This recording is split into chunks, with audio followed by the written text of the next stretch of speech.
2024 Bill of Rights Award. Please welcome my friend, Mark Ruffalo.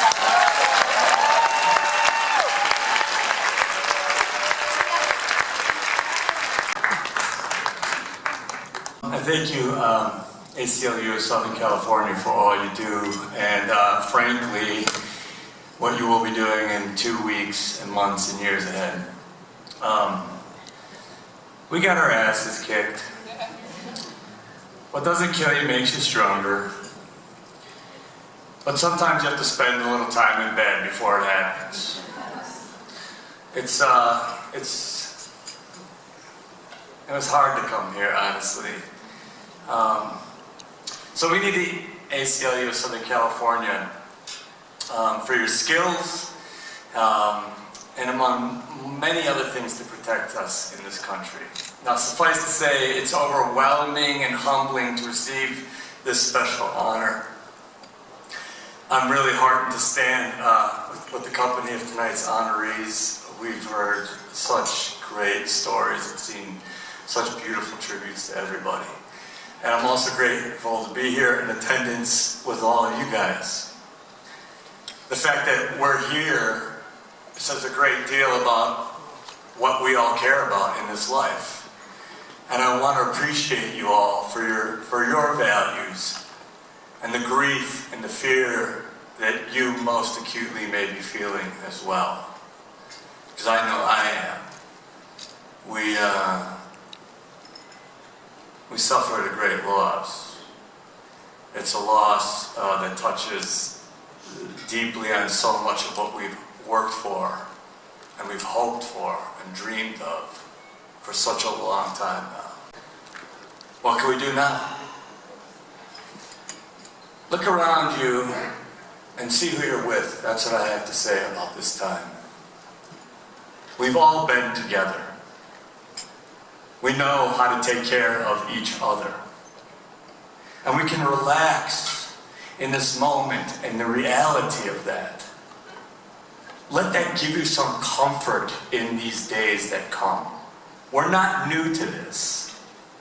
We know what we need to do, and we are the ones to do it. We know how to do it. We've already been doing it. And now, we just commit more deeply to each other and be open to those new people who are coming to join us. What we learned from COVID was the importance of our relationships.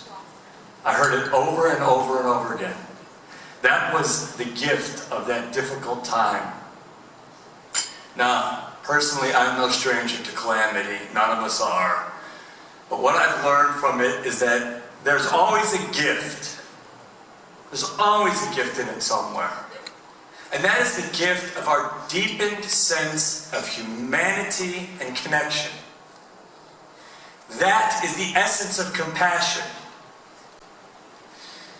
We have a choice now to either jump at the self-harming delight of snark or the nourishing dignity of compassion.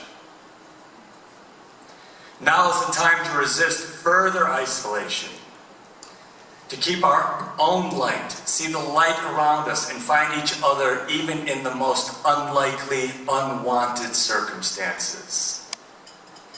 That is the bigger ask tonight. One of the great privileges of acting is to be invited into so many different people's personal lives, so readily and open. Now, as an actor, it's our job to understand the people we play. And that lands us in the most unlikely places. I mean, we're invited into people's homes that we don't know. Offices, churches, bars, family gatherings, where the people from all walks of life, no matter who they are, where they come from, what their politics are, what they believe, what they hate, what they like, they're never guarded. And they open themselves up to us. And what I've learned is that people want their stories told. That's why they do that. They want their stories told. They want to be heard. They want to hear the stories of other people. and especially those who are different from themselves. Much like the spectrum of ACLU Southern California clients and honorees we are here with tonight. They're very honest and vulnerable with us because they want their truth to be honored. They want to be seen as the same people and as worthy of the same things as everyone else. It's as simple as that with this kind of work. People want shared equanimity. Gloria Walton, the president and the CEO of the Solutions Projects, which I am a humble co-founder 10 years ago, she introduced me to the African concept of Ubuntu. I am because we are. Our well-being is interconnected. I found this concept to resonate because I was raised in a Christian and Baha'i and Catholic household to believe that a noble life means taking care of each other, lifting people, turning the other cheek, administering to the poor, the forlorn, and the forgotten, to do unto others what we would have done unto ourselves. And the Baha'i faith, which my father was a Baha'i, eschews politics completely for community service and the commitment to the welfare of one's community. Now, the best that we can do is measured by the best that we can do for our community. I'm fortunate that my career comes with a certain spotlight, right?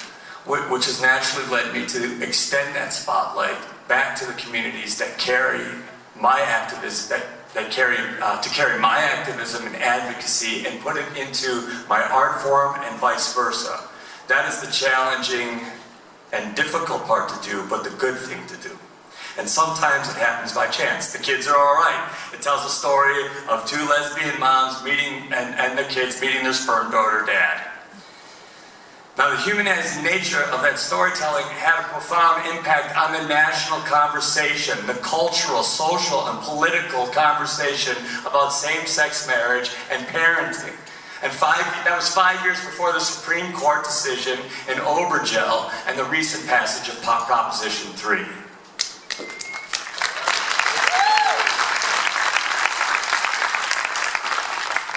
And other times, the activism is intentional. Dark Waters is a movie we developed very carefully as a calculated opportunity to tell the story of Rob Bilott's effort to expose the DuPont Corporation for contaminating all of us, the entire world, with forever chemicals. That story had to be told in a movie, and we had to have these victims' stories heard, so that enough of the public understood what had happened, so that the lawmakers would be able to hear what they were saying and the laws could be finally changed. And we did that in solidarity with each other using storytelling. And it transcended politics. It made us all question what was in our water and care for each other's water. Lakota Nation versus the United States. It redefines and corrects the theft of so much land and the lives of so many Lakota people at the hands of the United States, told by the Lakota filmmakers, poets, and historians. That's another part of this story, is letting the people who have suffered tell their own part of their story.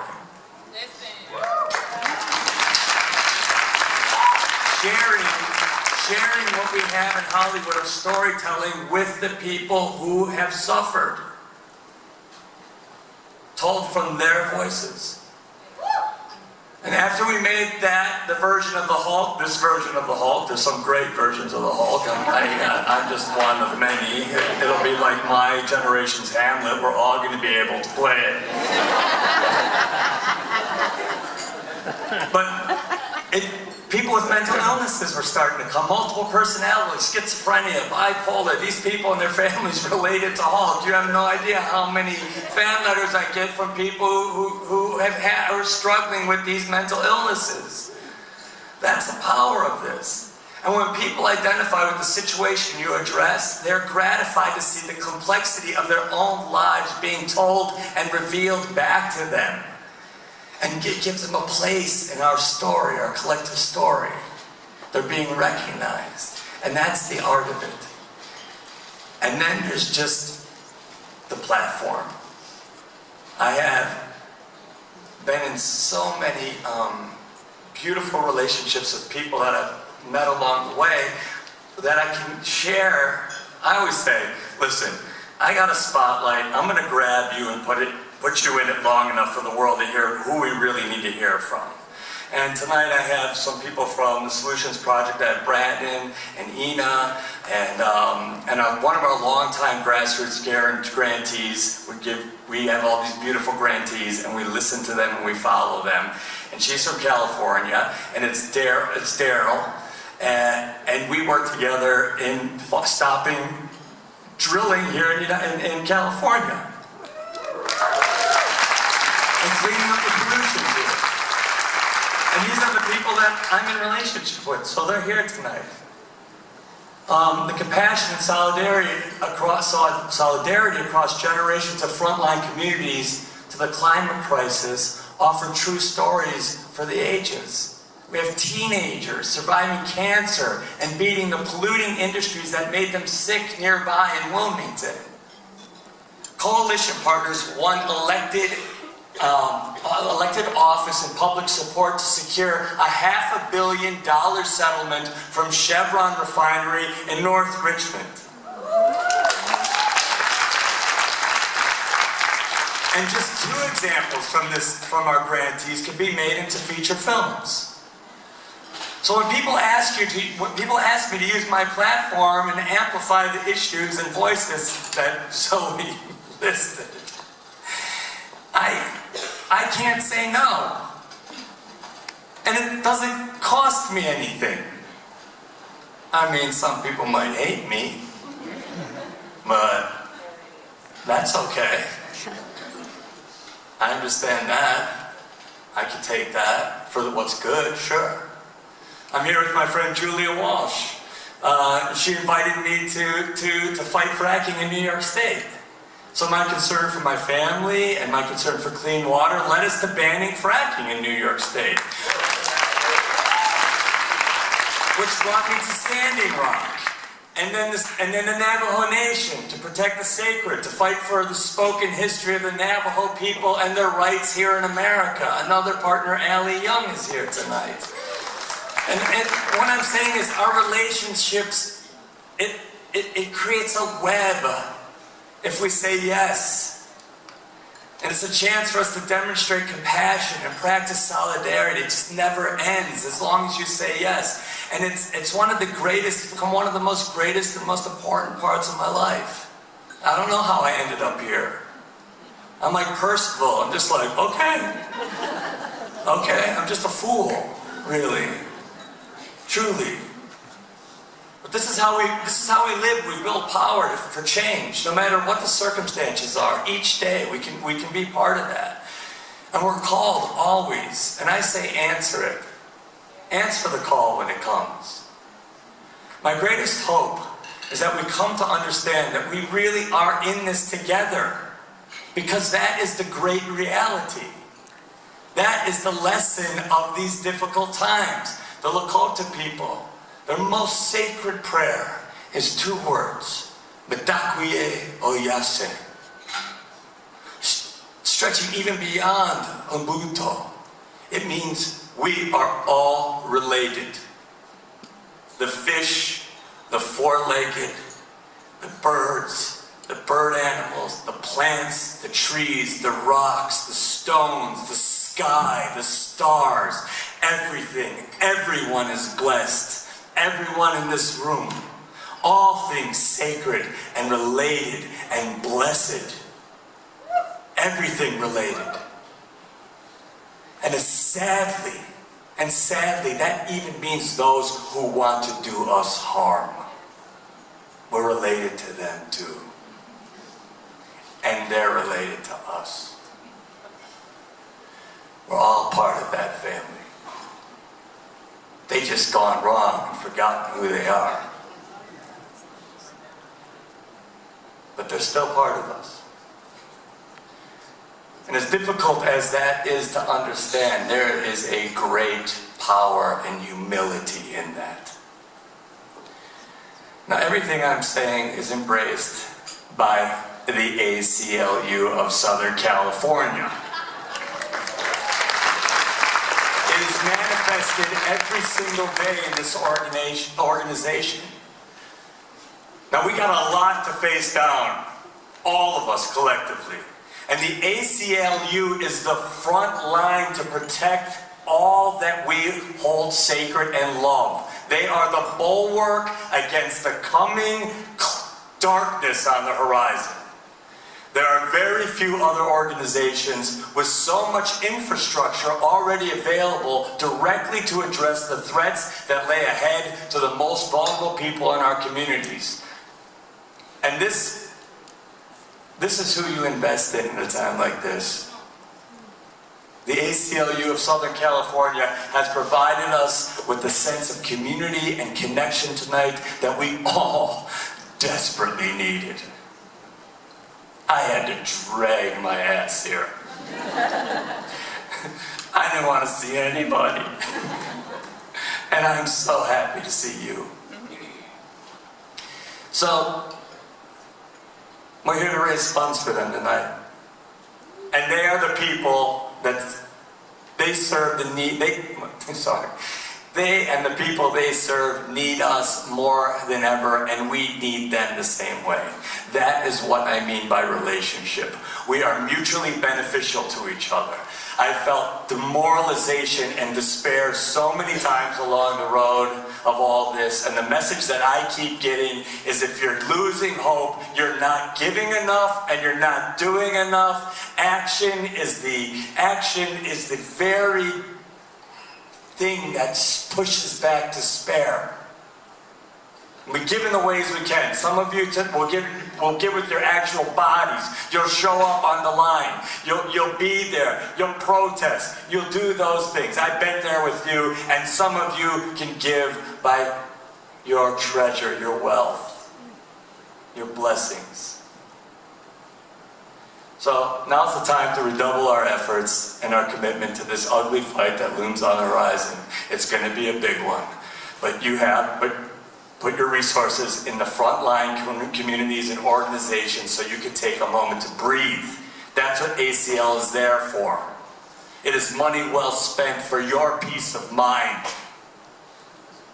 So, give generously. They need us now more than ever. And we need them now more than ever. So thank you for this honor.